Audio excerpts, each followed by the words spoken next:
Peter Rose, Longwood Currency Trading. This is Real Forex Trading Part 2.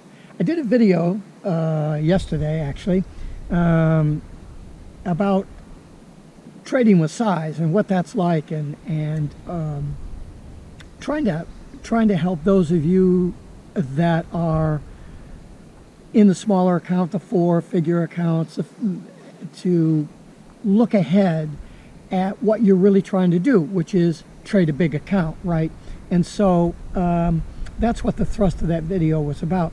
Now, in that, I was in the middle of a large trade. My phone had gone off, it beeped, I went in, and I explained that I had I don't know, 5 or 6 lots in a trade that I had been holding. Well, I'd held the trade with 3 lots for probably about 30 days, and then about 5 days ago I hit off another 3 lots, and because it had gone way against me and I was convinced of my direction, and I didn't have anything else to do with my time, so I just let the trade run.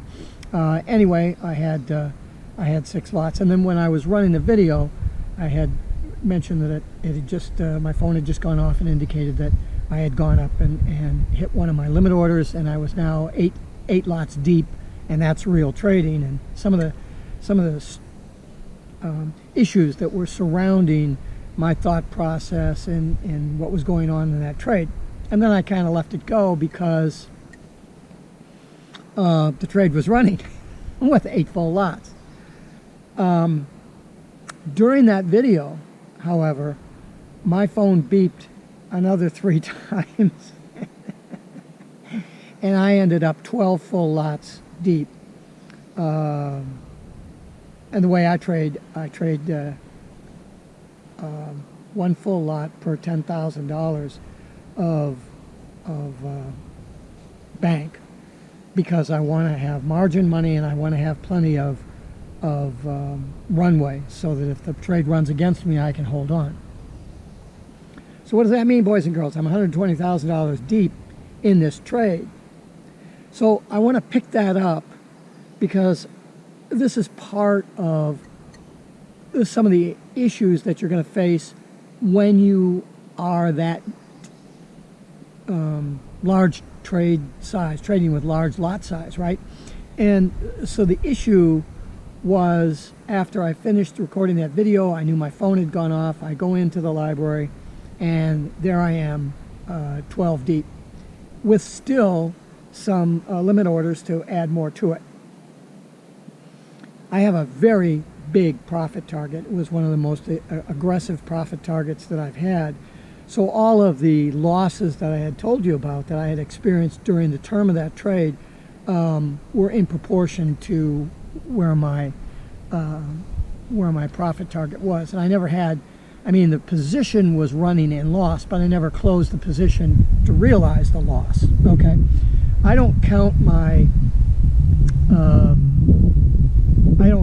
trades until the entire position is closed, and then I record it on that day as that's what happened on that day, because that's when I closed it. They give you shit when I open it. It's when you close it that counts. So I'm looking at this thing. In the last 20 closed trade days that I've had, this is mid-June of 2022. I didn't trade the first 2 months because I had a carryover trade from December of 21, and so I've been trading basically March, April, May, and now through mid-June. I'm up about 28% on my bank, on my risk. In other words, if I risk $30,000, I divide the profit by the $30,000. I haven't had a losing trade in 20 days. And so I was particularly incensed with this one because I had waited with it for so long. Now it was coming to fruition, and I was looking at a $600 profit, and then it went $1,000 behind. Remember, it's 120 bucks a pip. Okay, so the swings are pretty radical. $2,000 up, back to $800 down. So it's bouncing around here. Those 3 additional limit orders that were triggered had triggered within the last hour. And so you've got, I'm looking at this thing on the 15-minute chart, and it's just thunk, thunk, thunk, thunk like that. I mean, it's just dramatic dropping in price. I'm short, by the way. So this is a wonderful thing. But because of my experience, I mean, I had a long profit target, and I was willing to hold the trade because I thought that price would eventually get to where I wanted to go in a gradual manner so that I could manage my position well. I went from 6 lots to 12, that additional 6 lots in an hour. That's a precipitous drop. It's not a gradual decline in price. And so you're going to get some bounce from that. The reason you get bounce, and it's generally 50%, is because 50% of the traders are wrong, right? And they have to cover when things go bad. And so that's where you get this 50% retracement. It's not magic. It's not fucking Fibonacci. It's order flow. So you get these big moves, and they just feed on themselves until 50% of the traders have lost and closed out. Where's price going to go? It's going to go up. And so the question is, it was a Friday, and I have these other open limit orders. I'm 12 deep right now. Price is bouncing around, which means it's starting to flutter. I'm looking at the 5-minute chart, and it's all over the place. Again, $120 a pip. And I'm thinking to myself, I have a large profit target. This is $20,000 profit target. But I had 100 pips to go to get that to happen. And this price could easily turn around and retract, because it had come down 203. It had come down, let's see, 450 pips in a couple of days. So it could just as easily retract 225 pips. It could go all the way back up to where it was before at 400 pips, because there was a resistance zone there. I've been trading in this range for a month. So I'm looking at this thing and I'm going, man, if I get out now, what am I going to do? I got to get out with a $600 profit divided by a $120,000 risk? And I've held, basically the trade has been live for a month, even though the majority of it has only been held for about an hour. I mean, what do I want to do here? This is crazy. And I thought, well, you know what? There's no need to withstand another 200 pip reversal or whatever, even a 60 pip reversal, and sit there with a $120 times 60.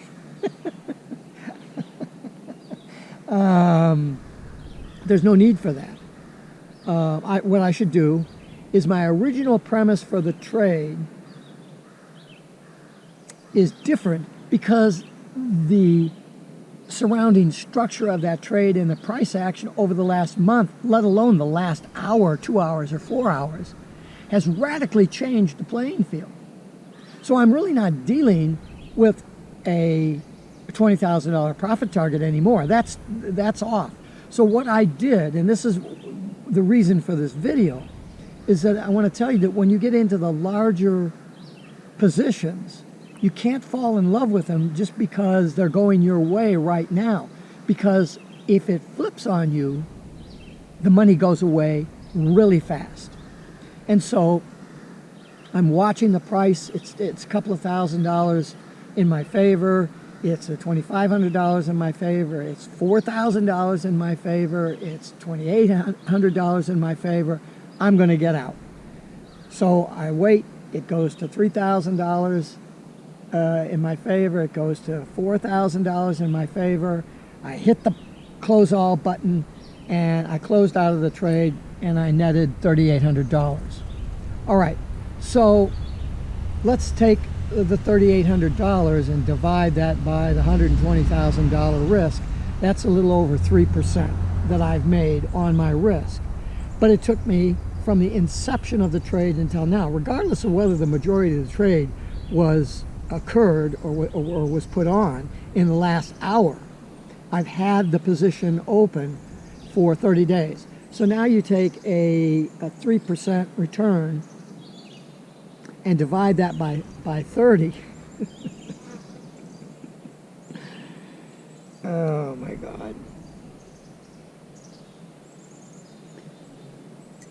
The percentage that I get as a return is what I could make on a consistent basis with absolutely very little risk, because I have a good risk-reward ratio, that I could make with very little risk by day trading and going flat at the end of the day.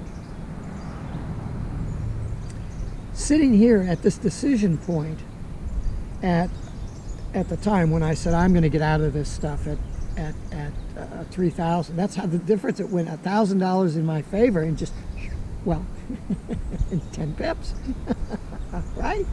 So you can't fuck around. You got to make a decision. You know, it's like in the movie Wall Street. What do you want to do, Gordon? It's 3 minutes of 4. And he goes, dump it. And that's what I decided to do. Why should I let that thing flip around and in the next 3 minutes go 60 pips against me, and I'd be 60 times $120, whereas I could grab $3,000 right now. I was lucky. I got another $800 out of that, and I got $3,800. Was I paid for the time that I was in the trade? No, I wasn't. But it equaled what a relatively easy $300 a day averaged out on a weekly basis, $1,500 a week, that I can do with the size that I'm trading. So why take long-term positions where the risk will run $10,000 or $15,000 against you? I was down $12,000 a couple of times during this trade. But again, as a proportion of the potential profit target and the size of the dry powder bank that I had, it was not. I didn't want to lose my position, and that's the problem with trading with size. You tend not to want to lose your position because of the certainty that you have that it's going to get to where you want it to go, and you fall in love with that big profit target, and you could say, well, why not just get out with a short stop? When it goes 8 pips against you, why not just get out? Because if you're trading long, you don't set short stop limits. You don't. If I'm looking for 120 pips, I wouldn't be setting my normal 8 to 10 pip stop, because on a day trading basis, I'm looking for an average of 12 to 15 pips. I won't take the trade unless I've got 20 or 30 pips available to me. If it runs to my, if it runs to 2/3 of my intended profit target, I'm going to peel a bunch of that trade off and see what happens. Bring my stop up. And if it continues to go in my favor, I'm going to back the truck up and load a bunch more in, because I'm going to look for what my long profit target is. I don't trade just with the short profit target of 20 or 30 pips.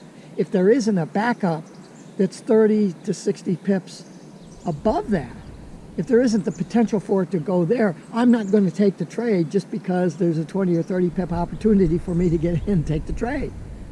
I may take the trade just to scalp 5 or 6 pips because there's enough juice to get it to 20 pips. I'll do a quick scalp.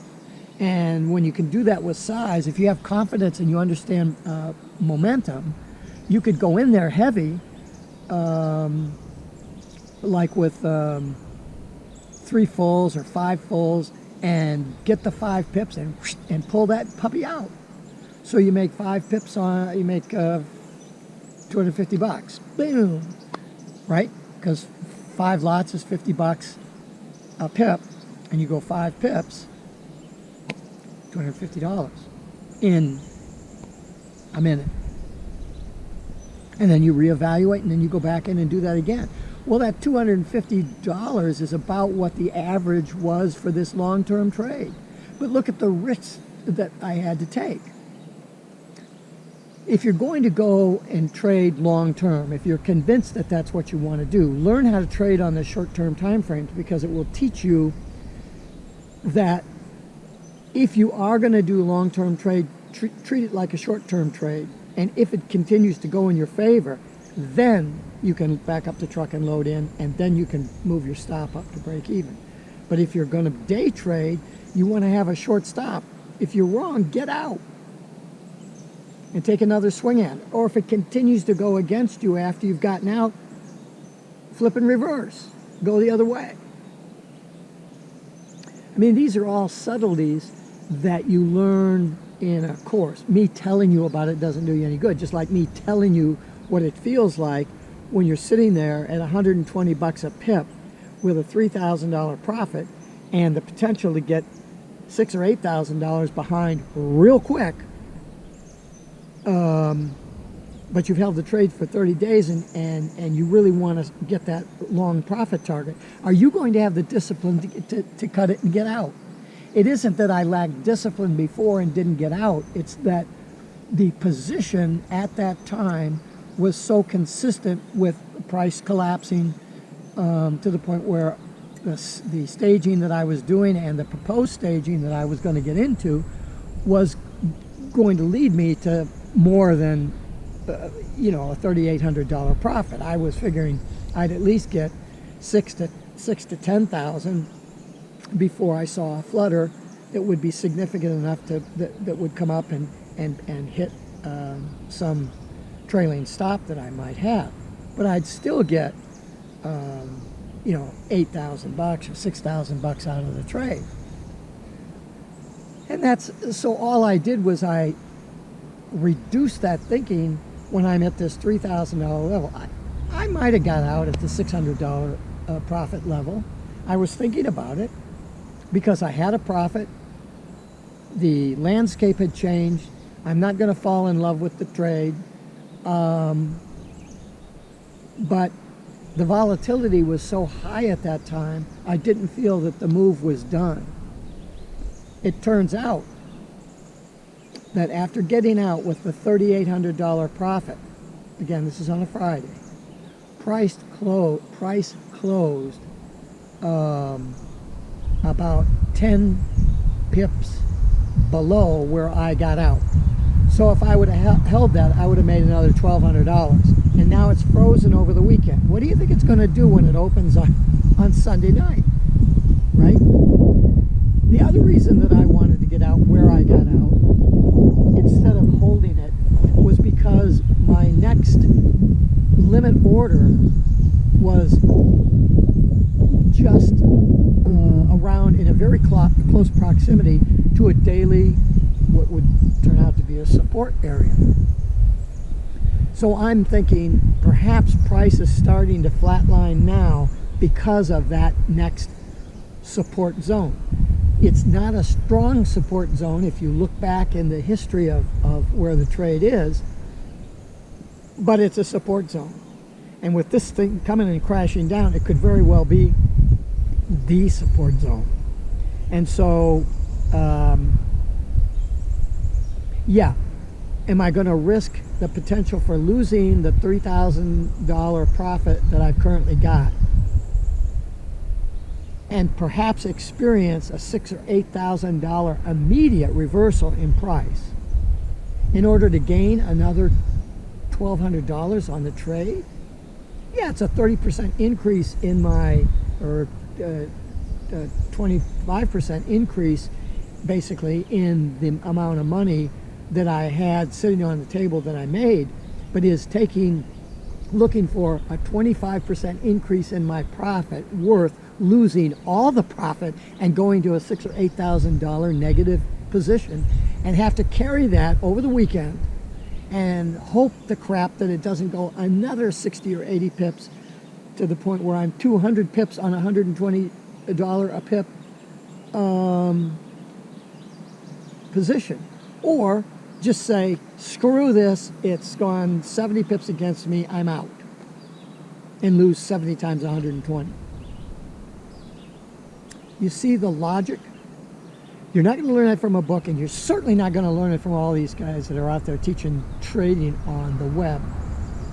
Some of them know what they're doing, and they can give you pretty good advice, but they're not going to talk to you like I'm talking to you here. So I hope this helped you. Bear in mind that the purpose of the 2 videos was to show you some of the fun when you get into trading the larger accounts, and you really encourage you to get to that point where you can trade to get to the larger accounts. Those are the folks that I work with. I work with 5-figure traders who are looking to improve their trading. They may not be having the results that they feel that they should be having on the bank size that they're trading. They may even not be profitable at all.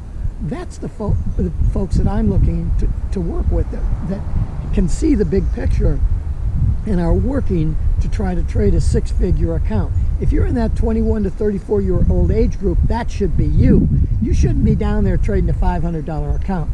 You should be taking some consulting from me so I can get you squared away and show you how to change the way that you think. Because as my martial arts instructor taught me 55 years ago, the only way you can change who you are and to who you need to become is to alter the way that you think, because you're a product of the way that you think, and thoughts are things. So if you want to trade a 6-figure account, quit screwing around trying to figure out how to take a $500 account and make it a $2,000 account like everybody's telling you you should do or could do with a small account. Don't even think about that. Go back and look at some of my videos and what my advice is, and determine how you want to approach your trading. You don't have to take consulting from me. I'm very expensive because I only want to work with really motivated people that want to trade a 6-figure account, or at least a high 5-figure account, so the money they get making back will pay for the training in 6 or 8 months. Or can you start a business where you can get it paid off in a year? Most businesses take 3 to 5 years before they become profitable. Look, real trading has real issues. And if you're screwing around in a simulated account, or you're trading a $500 account trying to turn it into $2,000, you're not doing real trading. You're in fantasy land. Go back and look at some of my videos as I'm suggesting and see what I have to say, see what my approach is, because it's based on my bachelor's degree in physics, a 33-year career as a senior software engineer, doing complex business applications, development, programming, over 50 years in the martial arts, and a 40-year career as a real estate investor. That's why, again, I'm retired. I'm able to retire, not because of the money I made as a software engineer.